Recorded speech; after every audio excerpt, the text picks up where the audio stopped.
নমস্কার বন্ধুরা, তোমরা কেমন আছো? আমার শরীরটা খুব ভালো নেই, প্রচণ্ড কষ্ট হচ্ছে।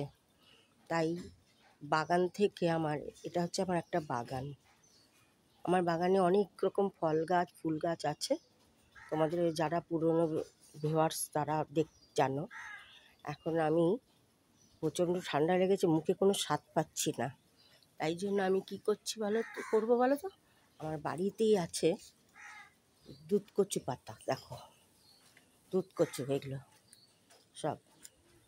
আমি তার থেকে এই যে দুটো কচি কচি দুধকচু পাতা কেটে নিয়েছি। এটাকে আমি আজকে বাটা তৈরি করব, এবং আমি কিভাবে করব তোমাদের সঙ্গে সেটা শেয়ার করছি। চলো এবার পাতাগুলোকে নিয়ে যাই। একদম পরিষ্কার পাতা, কোনো নোংরা টোংরা নেই, তবু ধুয়ে টুয়ে পরিষ্কার করে নেব। দেখো কি সুন্দর ফুল ফুটেছে দুটো। এখানে এই একটা ফুল ফুটেছে, এই একটা ফুল ফুটেছে। এই যে গাছ ভর্তি টগর ফুল ফুটেছে। দেখো টগর দিয়ে একদম ভর্তি। এটা হচ্ছে দেশি টগর, গাছ ভরে গেছে একদম ভর্তি টগর। দেখেছ? এখানে তো লক্ষ্মী জবা গাছ, ভর্তি লক্ষ্মী জবা গাছ। আর এখানেও একটা জবা গাছ, দেখো কত ফুল ফোটে। আমার ফুল কিনতে হয় না, এত ফুল ফোটে। আর পেঁপে গাছও প্রচুর পেঁপে হয়েছে বাড়িতে। আমার কত পেঁপে গাছে পেঁপে হয়েছে। বরবটি গাছ উঠেছে।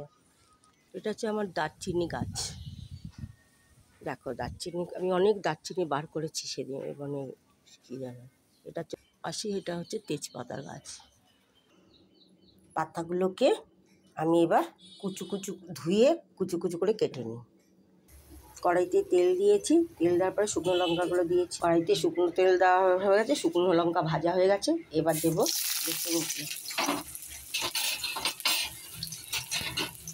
রসুনগুলোকে ভালো করে ভেজে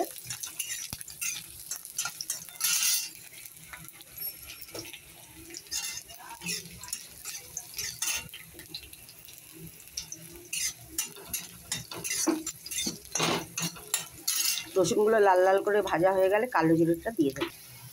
রসুন ভাজা হয়ে গেছে, এবার তুলে নেব। দুধকচু পাতাটা দিয়েছি, কালো জিরে দিয়েছি। এবার এইটাকে ভালো করে ভেজে নেব। আর কালো জিরের পরিমাণটা একটু বেশি দিতে হবে। এবার পরিমাণ মতন, মানে অল্প লবণ দেব, অল্প, কারণ বেশি পাতা নেই তো। অল্প লবণ দিলাম।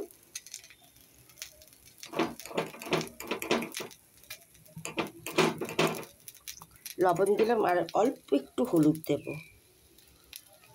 এই যে অল্প একটু হলুদ দিলাম। এবার এটাকে আর একটু ভালো করে নাড়াচাড়া করে ভাজবো।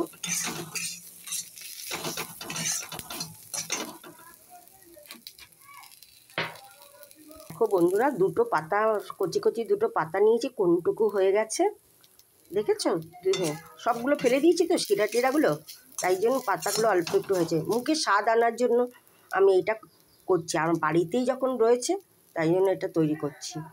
আর এটা খেলে আমার মুখের স্বাদ বাড়বে। প্রচণ্ড পরিমাণে ঠান্ডা লেগেছে, আবার এদিকে ঘেমে জল হচ্ছে, এরকম পরিস্থিতি। আর এই জন্য মুখে কোনো স্বাদ পাচ্ছি না। স্বাদ না পাওয়ার জন্য মুখে কিছু এমন কিছু করতে গেলে যে মুখে আর স্বাদ আসবে, সেই জন্য আমি এটা করলাম। এই পাতাটাকে ভালো করে ভাজা হয়ে গেলে তারপরে আমি এটাকে বাটবো শিলে। এই যে শুকনো লঙ্কা আর হচ্ছে রসুনটা যে ভেজে রেখেছিলাম, এবার এটাও এর মধ্যে দিয়ে দিচ্ছি। এই যে রসুন আর শুকনো লঙ্কা, কালো জিরে আর দুধকচু পাতা একসঙ্গে এরকমভাবে নেড়ে তারপরে শিলনোড়ায় বাটবো। শিলনোড়ায় নিয়ে নিয়েছি, এবার বাটবো। আর দেখো কতগুলো ডাঁট বার করেছি। এইসব ডাঁটগুলোকে সব ফেলে দিয়েছি, আমি শুধু পাতাগুলো নিয়েছি। এই দেখো বন্ধুরা, একটা বাটা দিয়েছি, এবার আরেকটা বাটা দিতে হবে। আমি এই একটা বাটা দিয়েছি, এটা আর একটু মসৃণ করব।